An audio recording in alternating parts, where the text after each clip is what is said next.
Hey guys, it's Smith here, and it's Sunday the 24th of February 2019. Just gone 9:30 in the PM. I'm gonna make a review on the DLC of Resident Evil 2 Remake. This won't be a review of the fourth survivor, because you get that by beating the game on both scenarios, the A and B scenarios.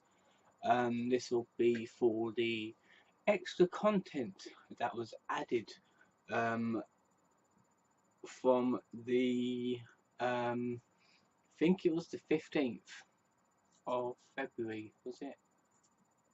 Yeah. On the 15th of February, there was a update patch for Resident Evil 2. Once it was downloaded and installed, you get the free DLC with it. You don't have to download it from the store or anything. You just get it free with the update, which is excellent. I know there was another recent update which I checked. It didn't really do much. I think it was just a patch to fix like a bug in the game or something. Um, However, this update, the main one on the 15th, introduced us to the Ghost Survivors, which is three DLCs. Basically, are what if scenarios. You get Kendo, you get the another agent from Alpha Team, and you get Catherine, which was the mayor's daughter. They have difficulty levels. Like the most difficult one is the agent. The least difficult one and the easiest to beat is Catherine, and uh, Robert Kendo is the middle tier. Um, Now, going down the list, they all have different. Well, they have the same enemies, but each of them has their own unique special enemy to the mix. Um, so basically, Kendo gets poison zombies that you can't be near and you can't be bitten by because you get poisoned. Um, but they're just as strong as normal zombies. I've figured out. I haven't really seen any toughness in them. Just go for the head or the knees.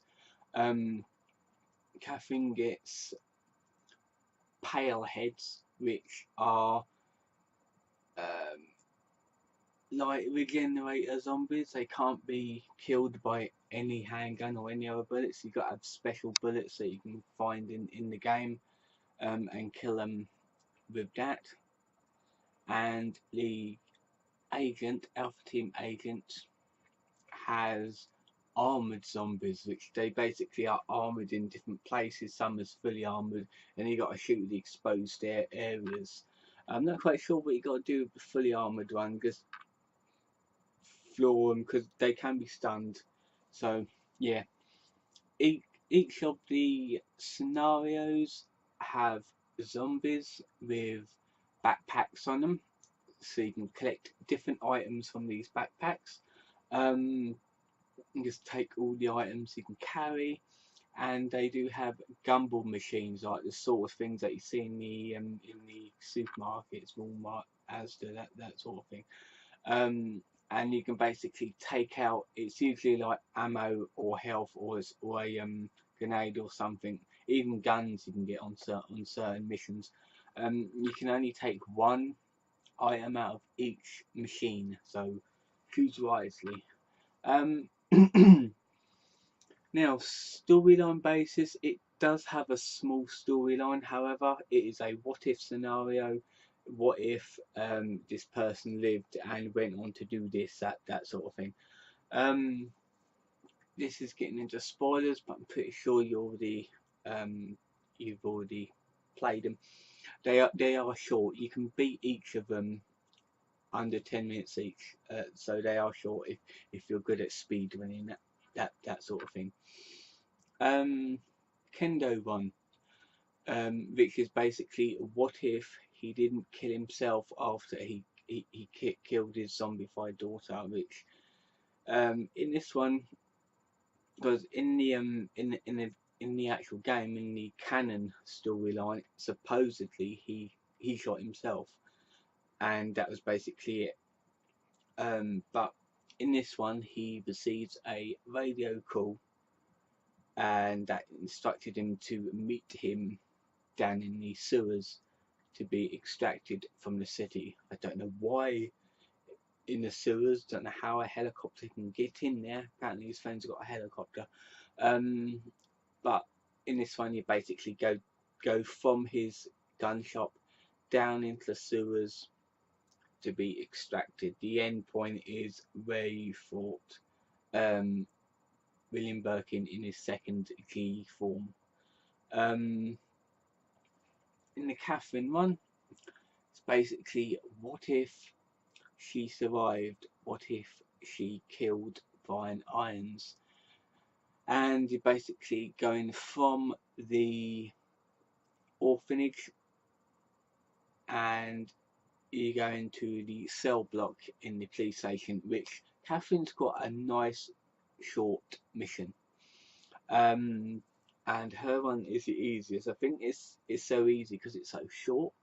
It's like less to do. And there's like more items because there are more gumball machines are stacked together. That sort of thing. Her one, in the backpacks, you've only get like 1 or 2 weapons in the backpacks, but mostly is keys for locked doors to progress. So you definitely got to kill the backpackers to get the key to unlock each door as you find them. The pale heads aren't that tough, to be honest with you. I just use the high powered rounds for them, and they will go down easily. So in other words, when you see high powered rounds in a gumball machine, take them. And it does turn out that her boyfriend is Ben in the cell block. So yeah, Ben survives in this one. The agent from Alpha Team, he gets armored plated zombies, like I said before, shoot them in the exposed areas or try and floor them. And he is basically collected the sample that Leon dropped. So he has to go from the bottom platform, which is from where Claire gets to the train at the bottom, and activates it where the forklift truck is, and you basically have to go where the tram is, up on the receptionist's room where you first enter the nest. At the beginnings of each missions, you get a file, and that file explains the special enemies in it as well. So it's good that they actually explain the special enemies and how to deal with them. And in each of the scenarios, you do get little figurines, little golden raccoon figurines that you have to destroy. You don't have to, it's like little trinkets shoot on the way. I think there's like 5 per scenario. And I think when you shoot them all, you unlock more content, because for beating these scenarios, you unlock masks and little figurines for your collection. The masks are little gimmicky things that they can wear, like a zombie mask and liquor mask, that sort of thing. Unfortunately, the masks are not available to use in the main game. It's just for Lego Survivors mode, the masks, which is unfortunate, but yeah, what can you do? If you beat all of them, if you beat all 3 of them, you unlock a 4th mode, which you play as the Arklay Sheriff at the beginning of the game, and yeah, in this version he doesn't get interrupted with by Leon or Claire, and he manages to kill the zombie that he was on. Um, this one is more of a holding out sort of scenario, um, which means there's a little counter up the top, and you got to kill 100 zombies. Yeah, it it is quite tough. I've got a message on Discord. I'll read as a post, not a message. Um, yeah, it's actually quite tough, really. You do get an infinite handgun though for it. Oh, and another thing, in all them scenarios, you do get an infinite knife, which is dead handy. But if you use it as a sub weapon to stab a zombie, you still got to kill that zombie to collect it. But it is an infinite knife. Um, so yeah, it's the same thing. You don't get gumball machines in his mission. You just get backpacks on zombies. So make sure you kill the zombies and um, get their backpacks, get more weapons out of it. And you can actually discard a weapon if you've got no ammo for it, and you know you're not going to get ammo for it.